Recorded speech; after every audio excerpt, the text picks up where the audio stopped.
Dini. Bago tayo tumako sa ating aralin, nais kong tumayo muna ang lahat para sa ating panalangin. Sa ngalan ng Ama, ng Anak, ng Espiritu Santo. Amen. Our Father, who art in heaven, hallowed be thy name. Thy kingdom come, thy will be done, on earth as it is in heaven. Give us this day our daily bread, and forgive us our sins, as we forgive those against us. Do not bring us to test, but deliver us from evil. Amen. In the name of the Father, and the Son, and the Holy Spirit. Amen. Bago kayo umupo, nais kong tingnan muna ang inyong mga upuan, kung may basura ba, at ilagay sa basurahan.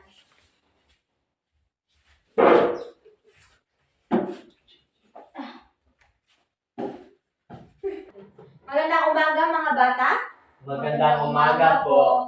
Okay, bago tayo pumunta sa ating aralin, nais kong i-check muna ang attendance kung kumpleto ba at wala bang lumiban sa klase. RJ, Dichus. Narito po. Mary Joy. Narito po. Jeff. Narito po. Okay. Magaling at walang lumiban sa ating klase ngayon. Bago ang lahat, may itatanong akong mga katanungan at nais kong sagutin niyo ito. May mga bagay ba kayo, mga lumang bagay na nasa inyong bahay na magagamit pa? Opo. Maaari bang magbigay kayo ng mga kahit isang bagay lang, lumang bagay? Jeff? Okay, Jeff? Banga po. Okay, banga. Saan ba magagamit ang banga, Jeff? Maglalagyan po ng tubig. Okay. Ang banga ay isa sa mga lumang bagay na nagagamit hanggang ngayon. Meron pa bang, RJ, ano ang bagay na sa iyong tahanan na luma?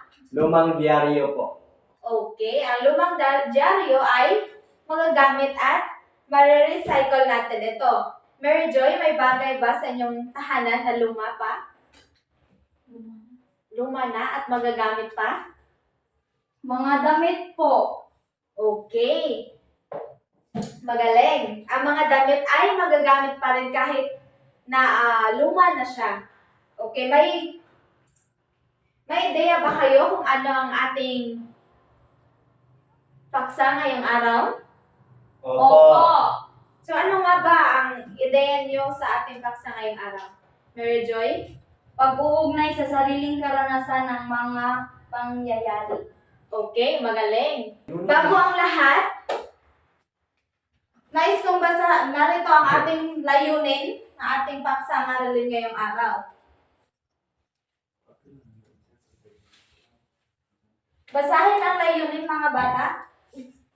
Sa pagtatapos ng aralin, ang mga mag-aaral ay inaasama, natutukoy ang katuturan sa kwentong binasa, na isasalaysay ang sariling karanasan sa mga pangyayari, nagbibigyan halaga ang mga pamana ng ating pamilya, material man o di material.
Okay. Ang paksa ng ating aralin ngayon ay tungkol sa pag-uugnay sa sariling karanasan ng mga pangyayari. May ipapabasa ako sa inyo dito at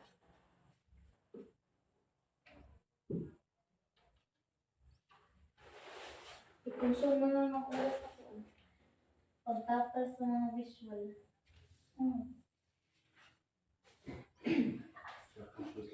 pamanang walang katumbas na halaga. Maaari bang basahin niyo ang unang talata? Ang pamana ng ating mga magulang tulad ng pagtuturo ng mga halaga at pagmamahal ay mahirap pantayan.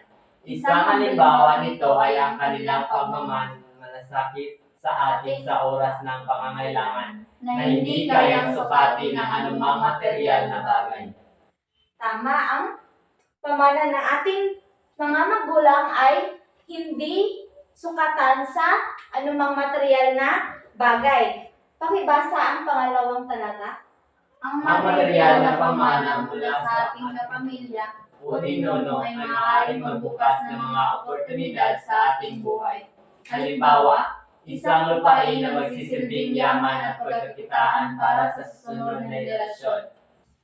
Okay. Ang pamaterial na pamana mula sa ating kapamilya ni Nono ay maaaring magbukas ng mga oportunidad sa ating buhay. Pwede rin itong na maging negosyo o ari-arian na nagbibigay ng seguridad at kaligtasan sa ating pamilya. Subalit, hindi dapat ito ang tanging sukatan ng halaga ng pamana dahil ang mga aral at tradisyon na iniiwan ng ating mga ninuno o magulang ay may kahalagahan sa paghubog ng ating pagkatao.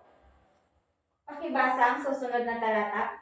Ang hindi material na pamana ay binubuo ng mga aral, kasanayan at tradisyon na iniwan ng ating mga magulang o ninuno. Ito'y mahalaga dahil nagbibigay ito ng pundasyon sa ating pagkatao, nagtuturo ng tamang pag-uugali at komunidad. Okay. Ang di material na pamana naman ay binubuo ng mga aral, kasanayan at tradisyon na iniwan ng ating mga magulang. Itong di material na aspeto ng pamana ay nagbibigay gabay sa ating moralidad, etik at kultura na naglalagay ng halaga sa pagsusulong ng kabutihan at pagkakaisa. Ito ay nagpapailalim ng koneksyon ng henerasyon at nagbubukas ng daan para mas mataas ang antas ng pag-unawa at pag-unlad. Okay, naintindihan niyo ba ang binasa niyo mga bata? Opo. May maibibigay ba kayo na halimbawa ng material na bagay? Ano nga ba ito? Okay, Mary Joy? Mga ari-arian po. Tama, isa sa mga halimbawa ng material na bagay ay ang mga ari-arian. Ngayon naman, RJ, Sasakyan at lupa po. magaling. Isa sa mga material na pamana ay sasakyan at Lupa. lupain. Jeff, Negosyo o kampanya po. okay, magaling. May mga halimbawa ba kayo maibibigay sa di material na pamana ng mga ninuno o mga magulang natin? Jeff, Pagmano po sa mga nakakatanda. magaling. Ang pagmano sa mga nakakatanda, isa sa mga pamana na nagsasaad ng respeto. Okay, RJ? Pagtuturo po kung paano rumispeto sa kapwa-tao. Tama. Isa din yun sa mga di material na pamana ng ating magulang ni Nuno. Mary Joy? Ang love po sa ating pamilya. Magaling. Pagmamahal ng ating pamilya. Okay, mga bata, may natutunan ba kayo? Mary Joy, ano ang iyong natutunan sa ating aralin ngayong araw? Ang pamana na naibibigay sa ating pamilya para sa atin ay ang pagmamahal na hindi matutumbasan ng kahit na anumang bagay. Magaling. Tama ang iyong sagot, Mary Joy. RJ, ano ang iyong natutunan? Ang natutunan ko po ay ang pamana ay may dalawang uri. Ito po ay ang material at ang di material. Sa material po ay ito po ay tulad ng cellphone, negosyo, at sa di material ay pagrespeto po. Magaling. Jeff, ano ang iyong natutunan sa ating aralin ngayong araw? Ang natutunan ko po ay ang pamana ng ating mga magulang tulad ng pagtuturo ng mga halaga at pagmamahal ay mahirap pantayan. Tama. Magalit, may natutunan kayo. Ngayon naman ay may pasasagutan kayo. Po kayo na pagpapaya.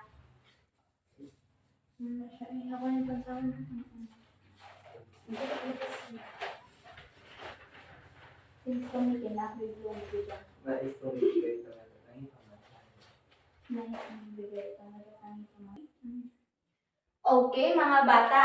Nais kong sagutan nyo ito.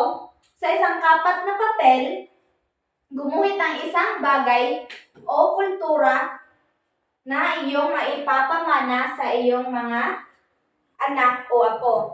Isulat ito sa isang kapat na papel. At nais kong ibigay itong natatanging pamana dahil magsusulat kayo ng isang pangungusap at ito ang magiging gabay nyo. Nais kong ibigay itong natatanging pamana dahil at isulat sa baba ang ginuhit nyo na bagay na maipapamana sa inyong anak o apo. May 8 minuto kayo upang sagutan iyon.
Okay, tapos na mga bata? Tapos na po. Nais kong tumayo ang isa sa inyo at ilahad ninyo dito ang inyong mga ginuhit. Ang ginuhit ko po ay isang vase. Kasi kung meron pumupunta sa aming bahay o bumibisita, meron silang makikitang magandang vase na merong magandang tanim sa paligid. At ito ay nagbibigay aliw sa mga mata nila. Okay, Mary Joy, magaling. Magaganda siguro ang mga vase sa inyong tahanan. Ngayon naman, RJ, tumayo ka. So, bago ako i-explain kung ano ang ginuhit ko, ito po ay di material na bagay dahil ito po ay heart na nagre-represent ng pagmamahal. So, nais kong ibigay itong natatanging pamana dahil alam naman natin sa mundong ito, kailangan natin ng pagmamahal sa komunidad. Okay, magaling RJ. Magaling ang iyong sagot. Ngayon, Jeff, tumayo ka. At explain ang iyong ginuhit. Ang aking ginahit po ay pagmano ng Mga mata.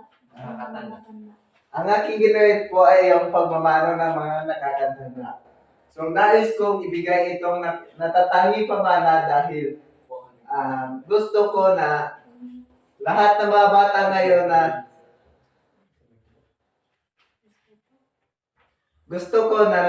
mga bata ngayon ay may respeto sa bawat kapwa at sa mga nakakatanda. Okay, magaling. Magaganda ang inyong mga sagot. May natutunan kayong ngayong araw. Ngayon naman, magbibigay ako ng takdang aralin at ipapasa niyo ito sa susunod na Lunes. Sa ang panuto ay magsaliksik ukol sa tradisyong Pilipino na galing sa ibang bansa. Magbigay ng isang halimbawa at isulat ito sa isang buong papel. Naintindihan ba mga bata? Opo. Okay, tumayo ang lahat para sa ating panalangin. Pangunahan mo, Jeff, ang ating panalangin. In the name of the Father, the the Son, Son, and the Holy Spirit. Amen. Dear Lord, giver of all gifts, thank you for all the blessings you have given us. We are sorry for all our faults and humbly ask for your forgiveness. just as our parents, Teachers and schoolmates, teach us to love one another and to love you above all things. Amen. In the name of the Father, and the Son, and the Holy Spirit. Amen. Paalam mga bata. Paalam na po, pinidyan ninyo. Okay, maaari na kayong umuwi.